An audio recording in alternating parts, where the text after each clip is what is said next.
your land, and if this was your hometown, if this was your culture, then why on earth would you up sticks and move your life to a miserable, soggy island off the west coast of Europe? Yet, in the last 5 years, hundreds of thousands of people have made precisely that decision. People like Gusharan Singh, who arrived in Ireland looking to build a new life in a foreign land. Now I'm ready to travel to the ends of the world to discover what he left behind. This week I'm heading to the Punjab, where I'll see the sights before getting off the beaten track to spend time with his family. Gurpinder Singh. Because sometimes you have to wander far afield to learn the true meaning of home.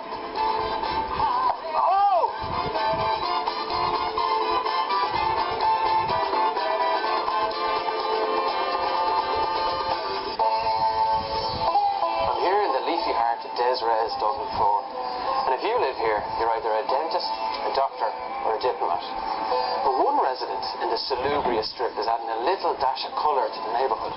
Now, apparently this building used to be a cinema renowned for John Wayne matinees. But recently it's been reinvented as a place of worship for Sikhs living in Ireland.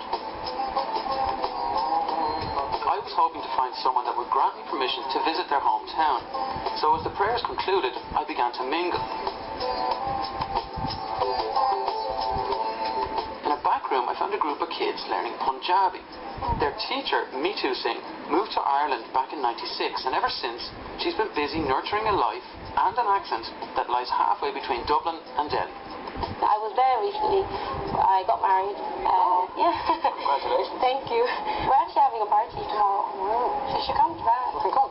Yeah, definitely. Nice. You can meet my husband as well then. What's your husband's name? Gusharan. I'd never been known to refuse an invite to a party, so the next day, out in the West Dublin suburbs, I set about getting lost with a sense of purpose. The houses all looked the same to me, but I knew one was a little bit different. I think I came to the right place.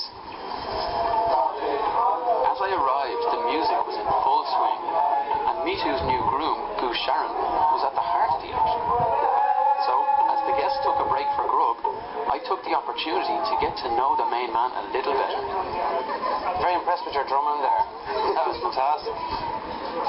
How many people did you cram in there? You can see about 100 people, you know. Yeah, nearly 100 people, yeah. When I invited people, I was totally shocked, like, I don't know where they're going to fit in there, you know. I was like, oh God. But it's really done very well, yeah. So, when did you come here? How long are you here? I came in Ireland in January 2001. Yeah, I came up as a student. There's three things famous in Ireland, and I think wine, weather, and wine, weather, and woman. Oh, but you're an Indian woman now. Yeah, A Sikh lady. she's half Indian. She's nearly Irish. She's nearly Irish. So you got married in India? In India, yeah. Basically in India. So you went back especially for a wedding party? Yeah, the party's gone over for 3-4 days. The party lasted for 3 or 4 days? Yeah, 3-4 days. So really. So tell us a bit about home, about back in India. Yeah, I live in north side of India. We basically have a farmhouse there, you know. And my mom, dad, and my sister is there. You've never been to India anyway, yeah? Never been out. Well, I'll say you better go to India and you go to my hometown and talk to my dad, and he will help you out, and he will tell you more about the practical thing going on there, you know.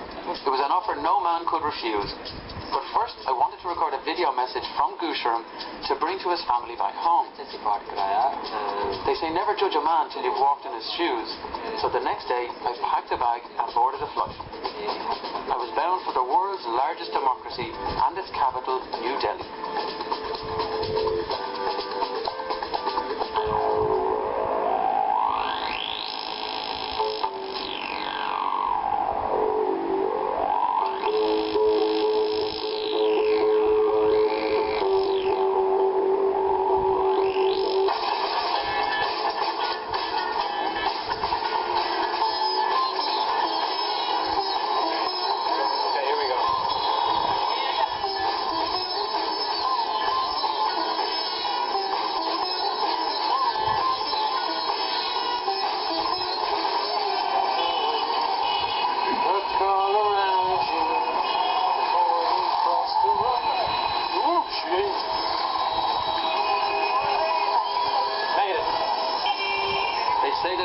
first day in India is a shock to the senses. And yet, my eyes, my ears, my nostrils, my mouth had never experienced anything like this before. The first morning was all about survival. I had to get my bearings and find my feet. And when all that was done, I had to get on with my journey. Traffic jam. Henry Street at Christmas. Anyone buying or selling the turquoises? Right, we're off to the train station. Gonna get a ticket to go to Amritsar.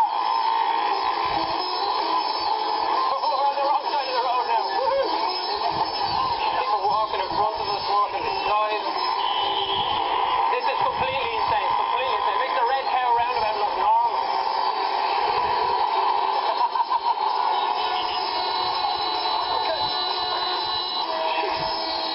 With all the crowds, it was something of a relief to reach the station alive. 1 out of 5 people on the entire planet are Indian. I think I bumped into half of them today.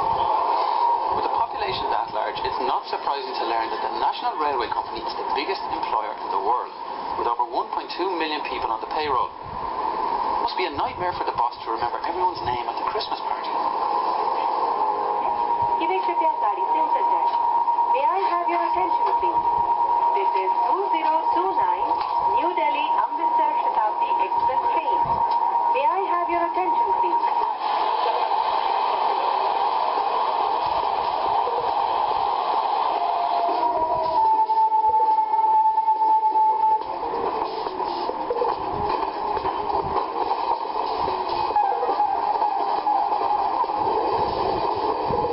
Probably the best thing about travelling by train is you very quickly get a perspective on a country. You'll notice as you're leaving the big cities and you're moving through the suburbs and the outskirts, you see the people living on the side of the train tracks in the most run-down environments you've ever seen. The worst kind of shanty towns with no shelter, no sanitation, no running water, nothing. India's got so many different classes, the caste system. There's a massive divide between the wealthy people on this train and the poor people on the outside watching it go by.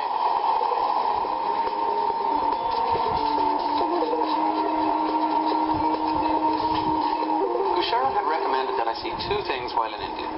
So before going to his home, I'm heading north to the Golden Temple in Amritsar and to Wagah, the nearby border crossing with Pakistan. As the train snakes its way through the breadbasket of India, it already feels a million miles from home.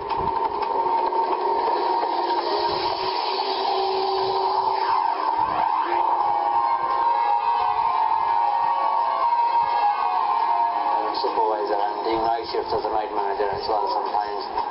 Hello, hi, this is reception. Maybe your taxi is ready? It was really hard first time to looking for a job. When I was wearing turban, wearing suit and going to the shops and going to the fast food restaurants and giving them my CV, I'm looking for a job, blah, blah, blah.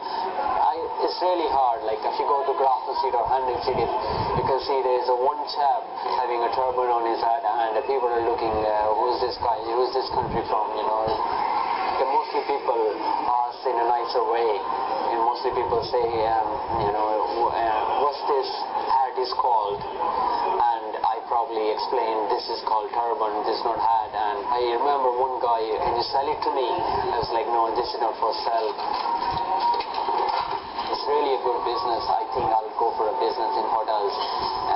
Maybe the majority thing, maybe I'll ask them to open in Delhi.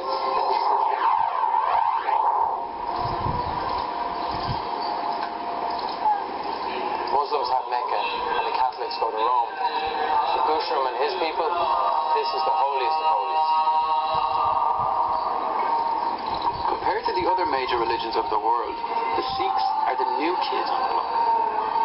The Golden Temple has been the faith's spiritual center since it was founded just over 400 years ago. Every day, thousands of pilgrims visit this place to worship before the holy book enshrined at its heart, and afterwards to bathe in its sacred waters. Now that I'm here, I might as well immerse myself in the experience.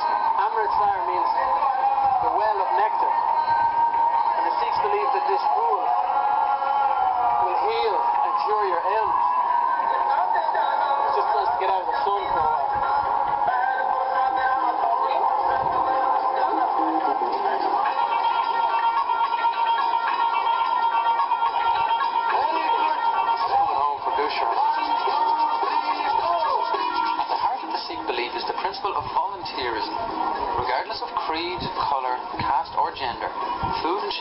never refused. And everywhere you look in the Golden Temple, you'll find pilgrims pitching in to keep a massive operation ticking over. And if you thought dinner time was crowded at the Waltons, you ain't seen nothing yet. Really nice. How do you say tasty in Hindi? Hindi? Oh, Swadishta. There must be about 2,000 people in this room. God help whoever's doing the washing up.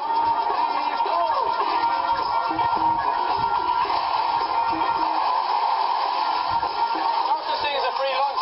They're a bit short-staffed in the washing up department, so instead I give them a hand, you know? From the Golden Temple, it was just a 40-minute drive to Wagah, the major border crossing with Pakistan. Kushner told me that this was the hottest ticket in town, so I arrived just in time to join hordes of patriotic Indians gathering for the sunset lowering of their national flag. These two neighbours had been at each other's throats ever since the 1940s, when the British withdrawal divided the territory into an overwhelmingly Muslim Pakistan and a Hindu-dominated India. Twink would love this carry-on. Pure pantomime.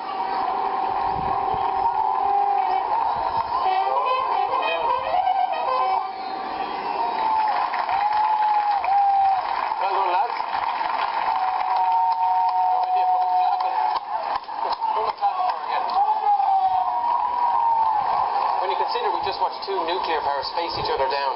A bit of flag waving and a bit of dancing around. It's not so bad when you consider the alternative, is it? It's little wonder that Gusharan chose the quiet life in Ireland.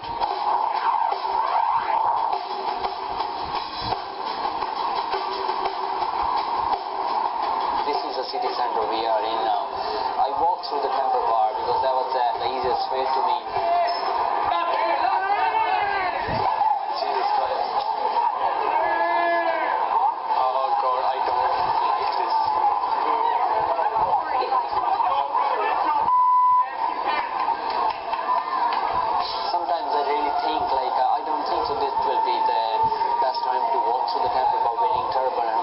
This time, you know, sometimes really scared. Maybe somebody can see me, and if they're following me, you know, they can hit me anytime, you know. To join hordes of patriotic Indians gathering for the sunset lowering of their national flag. These two neighbours had been at each other's throats ever since the 1940s, when the British withdrawal divided the territory into an overwhelmingly Muslim Pakistan and a Hindu-dominated India.